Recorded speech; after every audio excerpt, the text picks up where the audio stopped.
નમસ્કાર વિદ્યાર્થી મિત્રો, ભાષા પ્રવેશ અંતર્ગત પાઠ 7 અત્ર તત્ર કુત્ર અન્યત્ર સર્વત્ર એકત્ર જેવા શબ્દો સંસ્કૃતમાં કઈ રીતે વપરાય છે, ગુજરાતીમાં શું એનો અર્થ થાય છે એ સાથેની સમજ મેળવવાનો આપણે પ્રયાસ કરીએ છીએ. અત્ર એટલે અહીં, તત્ર એટલે ત્યાં, કુત્ર પ્રશ્નાર્થ ચિહ્ન છે ક્યાં, જે અહીં નથી ત્યાં નથી તો એ ક્યાં છે, અન્યત્ર બીજે ક્યાંક, સર્વત્ર ગુજરાતી સર્વત્ર બધે, એકત્ર એક સાથે એક સ્થાન પર. સમૂહ માટે આ શબ્દ વપરાય છે એકત્ર. આ પ્રકારે સંસ્કૃતમાં અત્ર તત્ર કુત્ર અન્યત્ર સર્વત્ર એકત્ર જેવા શબ્દો આપણે ગુજરાતીમાં સમજ્યા. હવે એમને વાક્યમાં પ્રયોગ કરીશું. અગાઉ આપણે ભણી ચૂક્યા છે કઈ વસ્તુ નપુંસકલિંગ, પુલ્લિંગ, સ્ત્રીલિંગ એમને પણ આપણે ધ્યાનમાં રાખીશું. સાથે સાથે એકવચન, બહુવચન, દ્વિવચન પણ આપણે ધ્યાનમાં રાખીશું. ચિત્રમાં એક સુંદર મજાનું મંદિર દેખાઈ રહ્યું છે, એમના તરફ અંગુલી નિર્દેશ કરવામાં આવ્યો. અત્ર મંદિરમ અસ્તિ, અત્ર મંદિરમ અસ્તિ, મંદિર અહીં છે, નજીક છે. બીજા ચિત્રમાં આપણે જોઈ શકીએ છીએ કે મંદિર થોડું દૂર છે, અહીંયા નથી, કોઈ જુદા સ્થાન ઉપર છે. તત્ર મંદિરમ અસ્તિ, તત્ર મંદિરમ અસ્તિ. આ બંને વાક્યોમાં તત્ર અત્ર નો પ્રયોગ આપણે કર્યો. અત્ર મંદિરમ અસ્તિ, મંદિર અહીં જ છે. તત્ર મંદિરમ અસ્તિ, મંદિર ત્યાં છે, એવો ગુજરાતી અનુવાદ થશે. આ પ્રકારે આપણે શબ્દો લઈ વાક્ય બનાવી શકીએ અત્ર અને તત્ર. અગ્રે આગળ અત્ર, અત્ર એટલે અહીં, અહીં જ છે. એક નાનું બાળક વાંચી રહ્યું છે. બાલક અત્ર અસ્તિ, કિમ બાલક અત્ર અસ્તિ. અગ્રે તત્ર એટલે ત્યાં, દૂર છે. વૃક્ષ તત્ર અસ્તિ, વૃક્ષ તત્ર અસ્તિ. અત્ર તત્ર એક અહીં જ છે, એક થોડુંક દૂર છે. અહીંયા ભૂતકાળ ભવિષ્યકાળની વાત નથી, પરંતુ તમારી નજર સમક્ષ જે વસ્તુને તમે જોઈ શકો છો થોડી દૂર છે એ પરિપ્રેક્ષમાં એમનો અભ્યાસ થતો હોય છે. એટલે આપણે અત્ર તત્ર સરળ રીતે સમજ્યા. એ જ પ્રકારે કુત્ર પ્રશ્નાર્થ ચિહ્ન છે. જ્યારે પ્રશ્ન થાય ત્યારે પુસ્તકમ કુત્ર, પુસ્તકમ કુત્ર પ્રશ્ન છે. પુસ્તકમ, પુસ્તકમ અત્ર અસ્તિ, પુસ્તકમ અત્ર અસ્તિ, પુસ્તક અહીં છે. એ જ પ્રકારે આગળ આપણે અભ્યાસ કરીએ.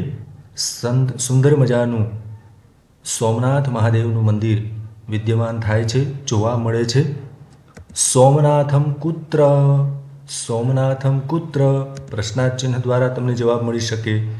સોમનાથ અન્યત્ર અસ્તિ, સોમનાથ અન્યત્ર અસ્તિ, સોમનાથ મંદિર અહીં નથી. સોમનાથ જનપદે સોમનાથ મંદિર અસ્તિ, સોમનાથ અન્યત્ર અસ્તિ. એ જ પ્રકારે સર્વત્રનો આપણે અભ્યાસ કરીએ. ભગવાન કુત્ર, ભગવાન કુત્ર પ્રશ્નાર્થ ચિહ્ન છે, પ્રત્યુત્તર મળશે. ભગવાન સર્વત્ર અસ્તિ, ભગવાન બધે જ છે. અન્યત્ર શબ્દ આપણે સમજ્યા, પછી સર્વત્ર બધી જ જગ્યાએ છે. આ પ્રકારે તમે વાયુ બધે જોવા મળે છે. જે સર્વત્ર બાબતો છે, જે દરેક જગ્યાએ આપણને જોવા મળે છે, એમનો ઉલ્લેખ કરી તમે સરસ રીતે વાક્ય બનાવી શકો. એકત્ર જેમનું ગુજરાતી હતું એક સાથે, વાક્ય થશે બાલકાઃ એકત્ર ઉપવિશન્તિ, બાલકાઃ એકત્ર ઉપવિશન્તિ. સમૂહ ચિત્ર છે, બહુવચન છે, બધા જ એક સાથે એકત્ર થયા છે ત્યારે એકત્ર જેવા શબ્દનો પ્રયોગ કરવામાં આવે છે. આ પ્રકારે આપણે અત્ર તત્ર કુત્ર અન્યત્ર સર્વત્ર એકત્ર જેવા શબ્દોનો અભ્યાસ કર્યો. વિદ્યાર્થી મિત્રો, વધુ પરીક્ષામાં આપણને ઉપયોગી થાય એ માટે આપણા જે પુસ્તકમાં 7મા પાઠમાં અત્ર તત્ર કુત્ર અન્યત્ર સર્વત્ર એકત્ર જેવા શબ્દો સાથે જે પાઠનો અભ્યાસ આપણને ખૂબ ઉપયોગી થશે એ દિશામાં આપણે પ્રયાસ કરીએ છીએ. બાલકઃ કુત્ર અસ્તિ, બાલકઃ કુત્ર અસ્તિ, બાલકઃ અત્ર અસ્તિ, બાલિકા કુત્ર અસ્તિ, પ્રશ્નાર્થ ચિહ્ન છે, બાલિકા તત્ર અસ્તિ, એક નજીક છે એક દૂર છે. એ જ પ્રકારે શિક્ષકનો સંવાદ થાય છે. ઉદ્યાનમ કુત્ર અસ્તિ, છાત્રાઃ ઉદ્યાનમ અત્ર અસ્તિ,